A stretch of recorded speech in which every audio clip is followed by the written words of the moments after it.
Oke, bismillahirrahmanirrahim. Assalamualaikum warahmatullahi wabarakatuh. Sebelumnya perkenalkan, nama saya Muhammad Setio Widikdo dengan nomor induk mahasiswa G00231104. Di sini saya akan menjelaskan tentang terminologi kedokteran secara umum, basic embriologi, nervous system, artery system, vein system, dan limfatik. Nah, yang pertama ada terminologi kedokteran. Nah, secara umum badan itu ada garis-garisnya atau anatomical plane atau garis. Kalau median itu tengah persis di tengah. Kalau sagittal ya vertikal tapi nggak persis di tengah, bisa agak samping ke kanan, bisa samping ke kiri. Lalu ada frontal atau coronal plane. Nah, ini garisnya memisahkan antara depan dan belakang, karena ingatnya enaknya frontal kan di sini ya. Nah, berarti membagi antara depan dan belakang. Terus ada transversal atau garis horizontal. Nah, memisahkan garis superior dan inferior. Lanjut. Nah, ini ada section terminologi atau potongan terminologi. Nah, itu ya ada 3 section longitudinalis seperti ini, seperti sagittalis gitu. Terus ada sektio transversal horizontal, lurus. Kalau ini sektio obliku, nah ini agak miring. Seperti contoh ini.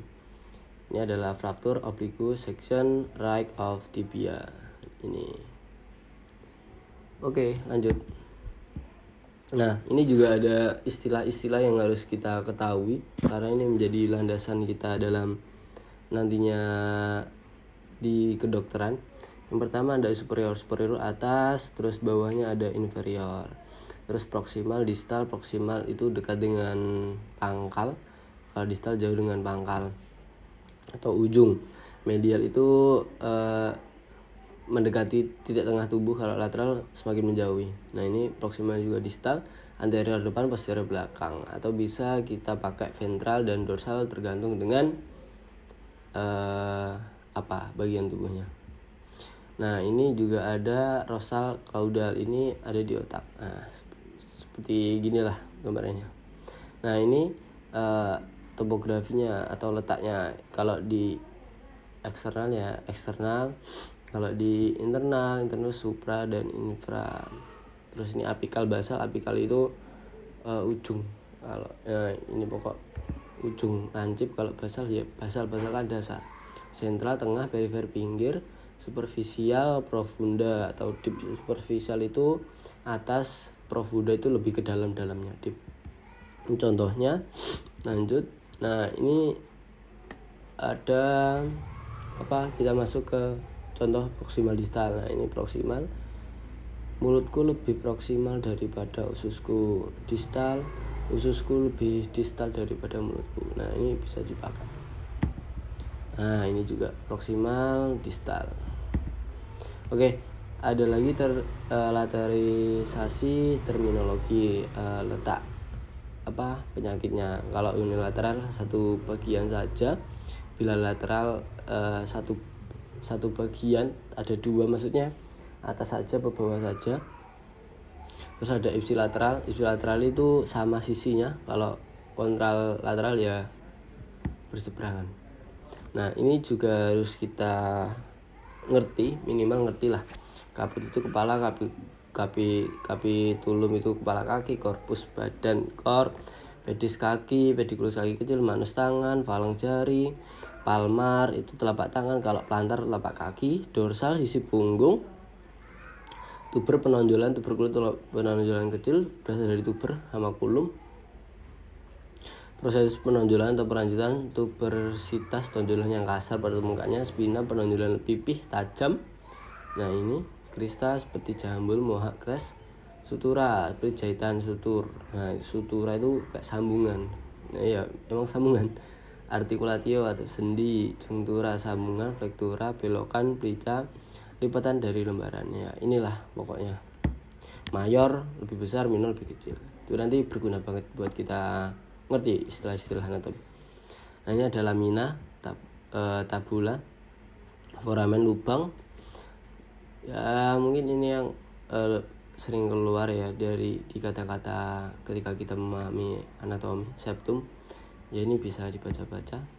Nah ini ada imaginary line in human body. Imaginary gak kelihatan, jadi kita hanya bisa mengira-ngira lah. Nah ini anterior, karena kenapa anterior? Karena depan. Ini kan orangnya kan menghadap ke depan. Ini mid axillary line, posterior belakang. Nah ini terus ini ada anterior median line. Anterior depan, median itu tengah. Sternal line. Kenapa sternal? Sternal itu tulang ini loh. Nah ini sternal. Terus ada parasternal. Para itu mendekati, jadi mendekati sternal. Kalau 4 itu mid clavicula, karena mid clavicula di tengah-tengah clavicula ini. Oke lanjut. Nah ini ada movement atau gerakan. Kalau fleksi gandengannya refleksi. Kalau fleksi itu mendekati titik putar. Contoh gini, ini kan titik porosnya. Kalau fleksi itu menjauhi. Itu ini abduksi itu jauh. Kalau aduksi ya pakai d dekat. Nah itu kalau aku menghafalnya gitu. Rotasi ya putar. Lateral rotation berarti mendekati titik tengah kalau lateral menjauhi titik tengah. Kalau medial ya mendekati titik tengah gitu. Oke, kita lanjut ke PPT selanjutnya. Nah ini plantar flexion berarti itu plantar kan telapak ya, jadi ke bawah telapak. Dorsal punggung berarti ke atas. Oke lanjut.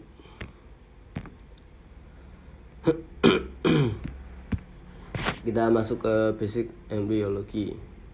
Nah jadi dalam embryologi ini dibagi menjadi 1, 2, 3, 4, 5, menjadi 5.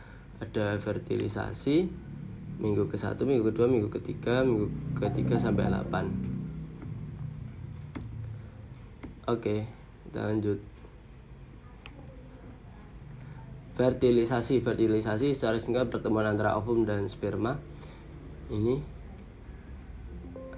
ada mana tadi? Oke. Nah ini ada lysosome release, yaitu fungsi untuk melindungi sperma agar tidak membuahi sel telur. Jadi yang bisa membuahi sel telur itu hanya satu sel sperma. Ini fertilisasi. Terus minggu pertama menjadi 8 bagian yang disebut blastomer. Ini terus ada morula juga, blastocyst. Nah ini minggu kedua. Ini minggu kedua itu embryoblast yang tadi berubah menjadi hipoblast dan epiblast. Ini hipoblast will make a new cavity called exocoelom cavity atau primitive yolk sac. Yolk sac itu apa ya, bagian ketika masih embrio. Nah ini minggu ketiga. Nah ini tadi epiblast sama hipoblast. Epiblast itu yang biru-biru ini, hipoblast yang kuning-kuning ini. Ini gas primitif, nodus primitif. Ini gastrulasi atau cord. Terus ini tadi terbagi menjadi 3, ektoderm, mesoderm dan endoderm. Kita bahas satu-satu dulu. Oke, kita bahas ektoderm. Nah, ektoderm itu lapisan yang tadi. Nah, ini membentuk kulit bagian epidermis.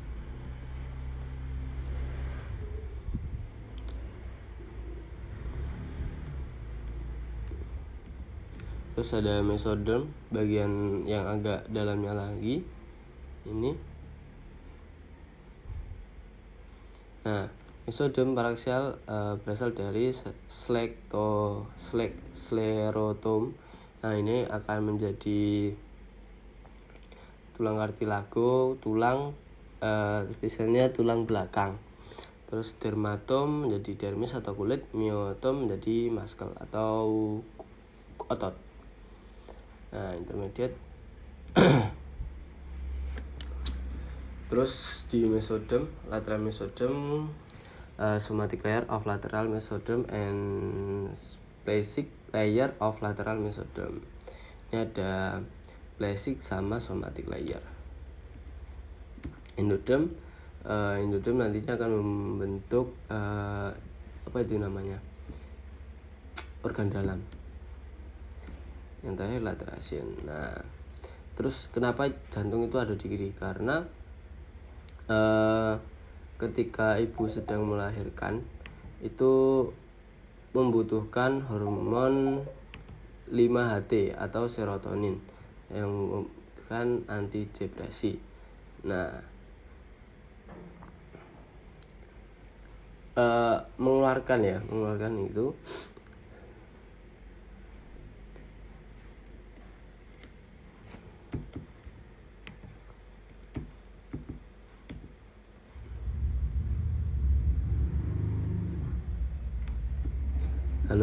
Oke, saya ulangi lagi.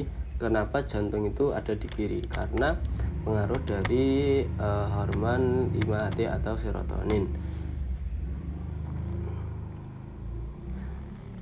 Jadi hormon serotonin itu yang akan membuat jantung itu berpindah agak ke kiri gitu. Itulah pokok intinya gitu, dipengaruhi oleh hormon 5-HT atau serotonin. Ini terus kita masuk ke nervous system.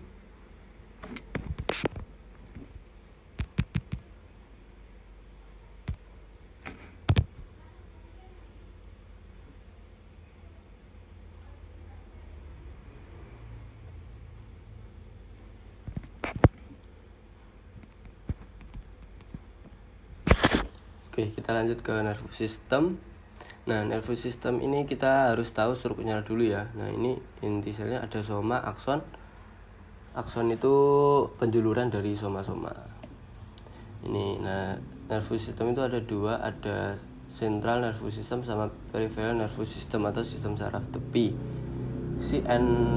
CNS dan PNS.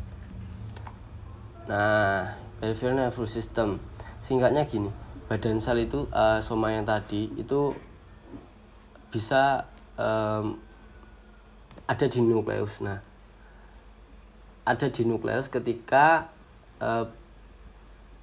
saya ulangi, badan sel atau soma itu namanya nukleus ketika berada di central nervous system. Kalau di peripheral nervous system itu menjadi traktus. Nah,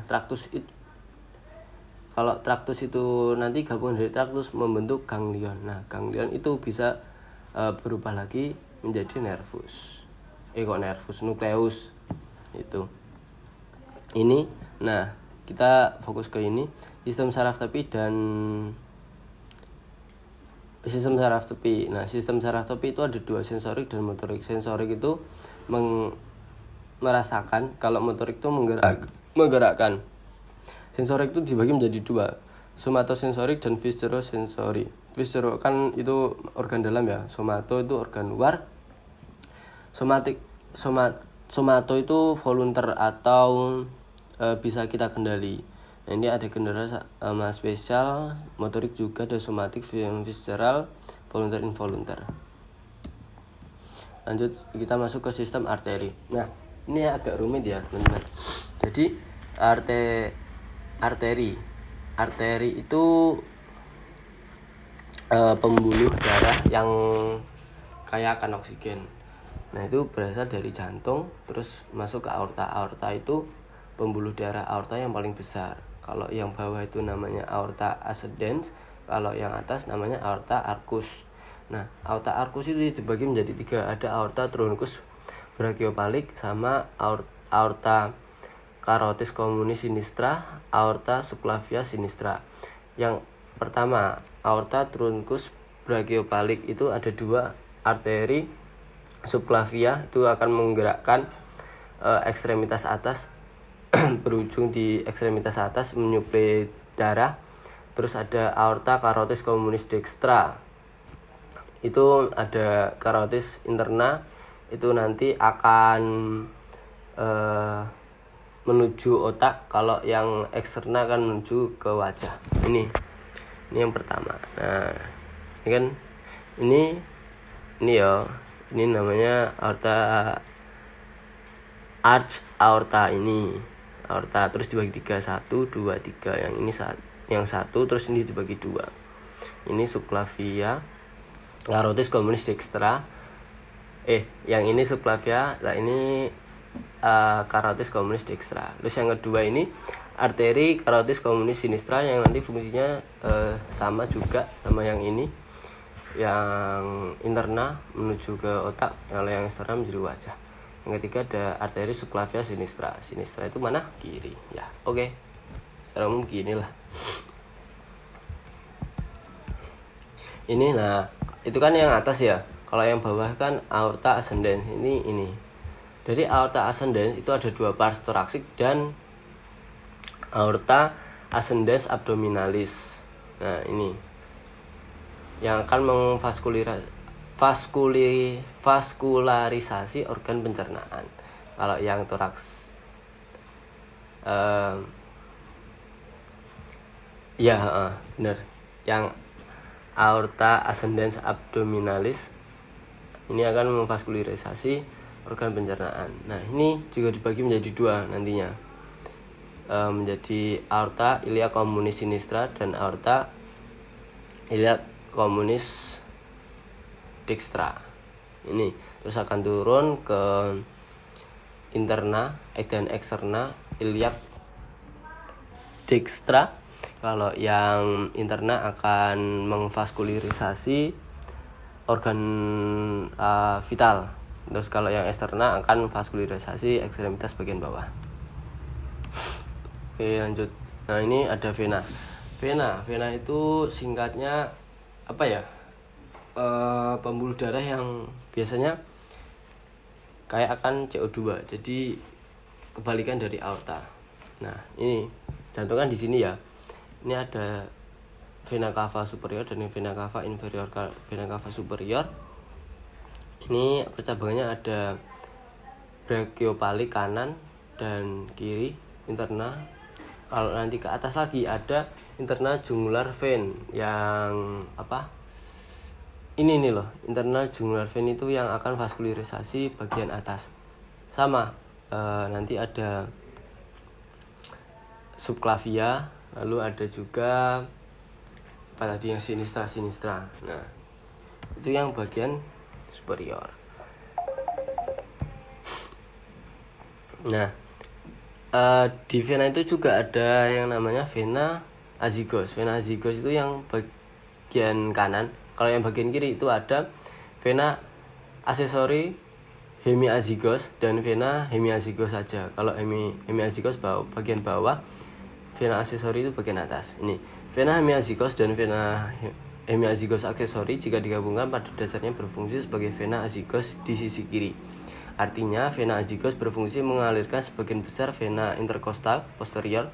Interkostal di daerah sini. Ini. Nah, ini disalurkan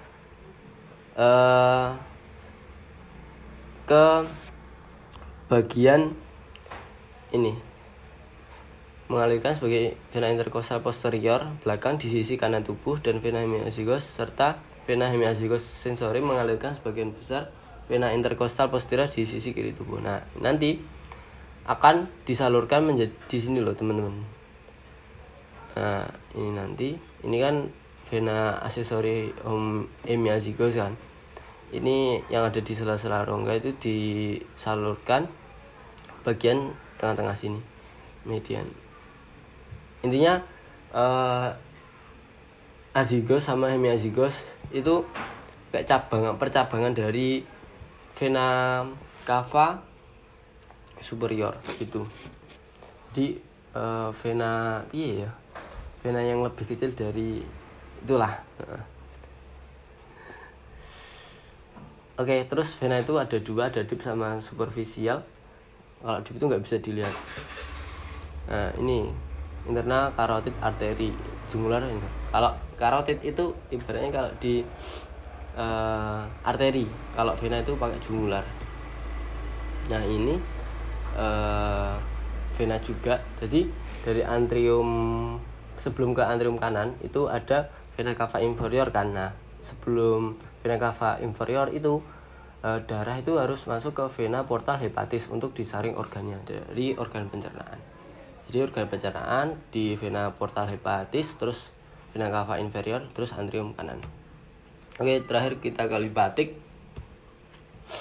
Nah ini limpatik. Limpatik itu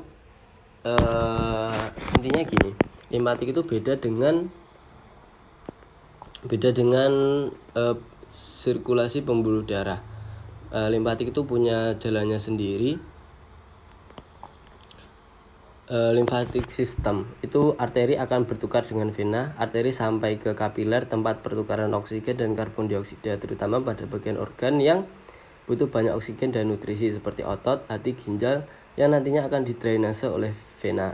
Akan ada kelebihan cairan yang tidak bisa didrainase oleh vena. Nantinya cairan tersebut akan didrainase oleh cairan getah bening atau limfatik. Limfatik berfungsi sebagai sirkulatoria dan sistem imun. Ada 2/3 bagian yang didrainase oleh thoracic duct. Ini thoracic duct, dan sepertiganya akan didrainase oleh lymphatic duct yang akan masuk ke vena. Jadi masuk ke ini aja. Organ limfatik itu berdasarkan fungsinya dibagi menjadi dua. Ada organ limfatik primer dan sekunder yang sudah kita pelajari pada blok sebelumnya. Ada timus sama red blood marrow, itu sumsum tulang belakang. Terus sekunder ada nodus limfa, spleen atau lian, sama lymphatic nodules. Intinya gini, singkatnya, sistem limfatik itu beda dengan sirkulasi sistem peredaran darah. Nah, jadi dari sistem peredaran darah nanti ada kapiler. Nah, kapiler ini kan nanti kelebihan cairannya akan masuk ke dalam cairan limfatik. Nah, cairan limfatik itu ada yang langsung masuk ke vena, dan nantinya ada yang masuk ke organ limfatik yang ini. Ya gitu. Fungsi sistem limfatik ya ini. Nodus limfa lah ini. Jadi nanti ketika kita organ limfatik kita terganggu, biasanya ada benjolan di sini yang namanya cairan getah bening, itu sangat berbahaya. Jadi sistem pertahanan tubuh kita terganggu. Ini spleen atau lian, fungsi mendaur ulang ini. Nah, yang nantinya biasanya lian itu organ limfatik terbesar. Nantinya akan ada sphenomegalitisis ketika trombosit atau jumlah platelet itu turun. Jadi nanti akan ada splenomegali, pembengkakan di bagian abdomen. Oke, selesai. Referensi saya berasal dari PPTA Lab Anatomy Anconius, Basic Anatomy dan Embriologi. Lalu untuk sistem limfatik saya menambah tambahan dari sistem limfatik UMB dari YouTube. Terima kasih.